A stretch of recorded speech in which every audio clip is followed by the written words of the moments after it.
Assalamualaikum warahmatullahi wabarakatuh. Perkenalkan, kami dari kelompok 7 ingin mempresentasikan hasil dari kelompok kami yang berjudul Keragaman Indonesia.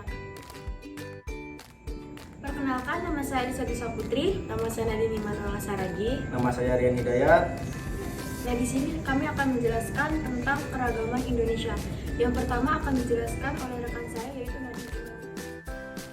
Yang pertama adalah pengertian kewarganegaraan. Kewarganegaraan merupakan keanggotaan seseorang dalam kontrol satuan politik tertentu. Secara khusus, negara yang dengannya membawa hak untuk berpartisipasi dalam kegiatan politik. Seseorang dalam keanggotaan yang demikian disebut warga negara. Seorang warga negara berhak memiliki paspor dari negara yang dianggotanya. Kewarganegaraan merupakan bagian dari konsep kewarganegaraan. Di dalam pengertian ini, warga suatu kota atau kabupaten disebut sebagai warga kota atau warga kabupaten, karena keduanya juga merupakan satuan politik. Dalam otonomi daerah, kewarganegaraan ini menjadi penting karena masing-masing satuan politik akan memberikan hak biasanya sosial berbeda-beda bagi warganya. Kewarganegaraan memiliki kemiripan dengan kebangsaan, bahasa Inggris atau nationality. Yang membedakan adalah hak-hak untuk aktif dalam berpolitikan.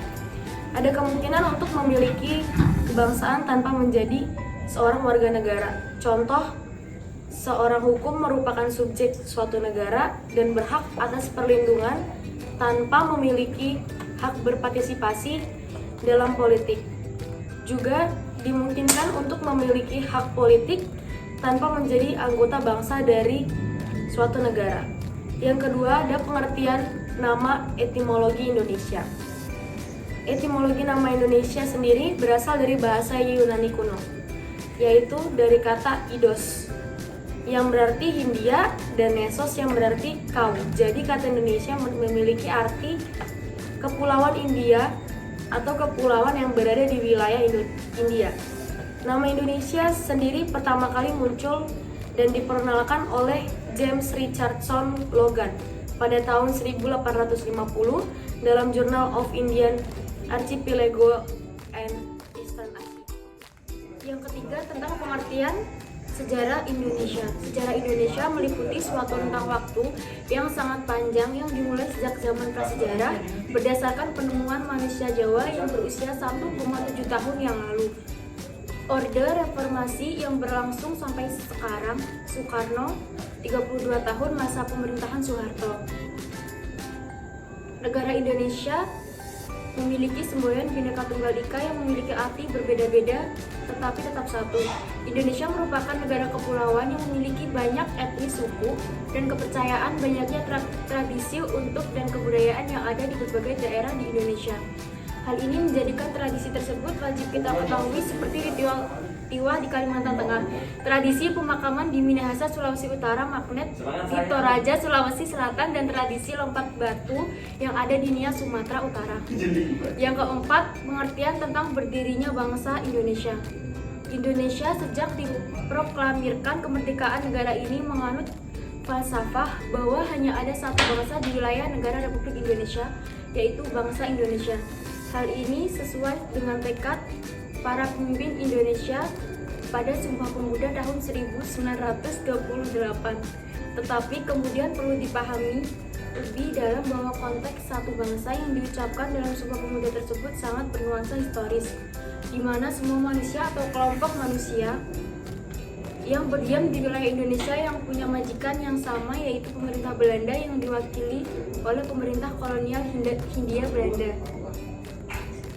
Pada tanggal 29 April 1945, BPUPKI atau Badan Penyelidik Usaha Persiapan Kemerdekaan Indonesia atau dalam bahasa Jepang Dokuritsu Zungi Chosaka yang didirikan oleh pemerintah Jepang yang beranggotakan 36 orang diketuai oleh Bapak Rajiman Widyanira.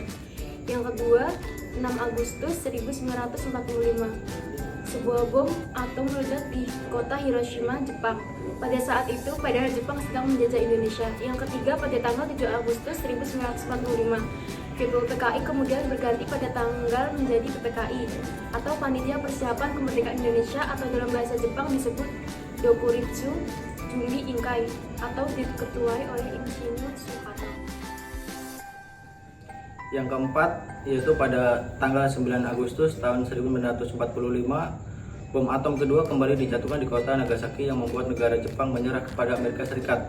Momen ini dimanfaatkan Indonesia untuk memproklamasikan kemerdekaannya. Selanjutnya yang kelima, pada tanggal 10 Agustus 1945, Sultan Syahrir mendengar lewat radio bahwa Jepang telah menyerah pada sekutu, yang membuat para pejuang Indonesia semakin mempersiapkan kemerdekaannya. Saat kembalinya Soekarno dari Dalat, Sultan Syahrir mendesak kemerdekaan Indonesia. Selanjutnya yang keenam, pada tanggal 15 Agustus 1945, Jepang benar-benar menyerah pada sekutu. Yang ketujuh, pada tanggal 16 Agustus 1945, dini hari pada para pemuda membawa Soekarno beserta keluarga dan Hatta ke Rengas Dengklok dengan tujuan agar Soekarno dan Hatta tidak terpengaruh oleh Jepang. Wikana dan Mr. Ahmad Subarjo di Jakarta menyetujui untuk memproklamasikan kemerdekaan Indonesia. Oleh karena itu diusulkan Yusuf Kunto menjemput Soekarno dan keluarga dan juga Hatta. Soekarno dan Hatta kembali ke Jakarta. Awalnya ia dibawa ke rumah Nishimura, baru kemudian dibawa kembali ke rumah Laksamana Maeda untuk membuat konsep kemerdekaan. Teks proklamasi pun disusun pada dini hari yang diketik oleh Sayuti Malik. Yang ke-8, pada tanggal 17 Agustus 1945, pagi hari di kediaman Soekarno, Jalan Gangsaan Timur nomor 56, teks proklamasi dibacakan tepatnya pada pukul 10 waktu Indonesia Barat dan dikibarkan bendera merah putih yang dijahit oleh istri Soekarno, yaitu Ibu Fatmawati. Peristiwa tersebut disambut gembira oleh seluruh rakyat Indonesia.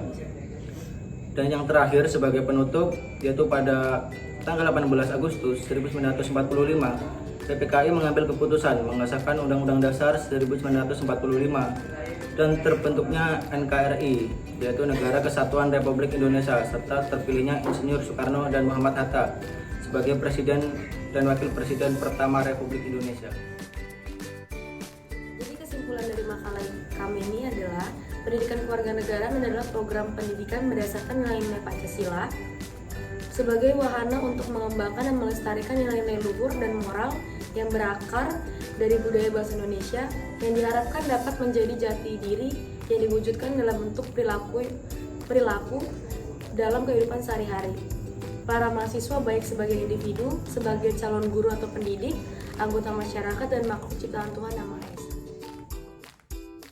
Sekian dari kelompok kami, kurang lebihnya mohon maaf. Terima kasih. Wassalamualaikum warahmatullahi wabarakatuh.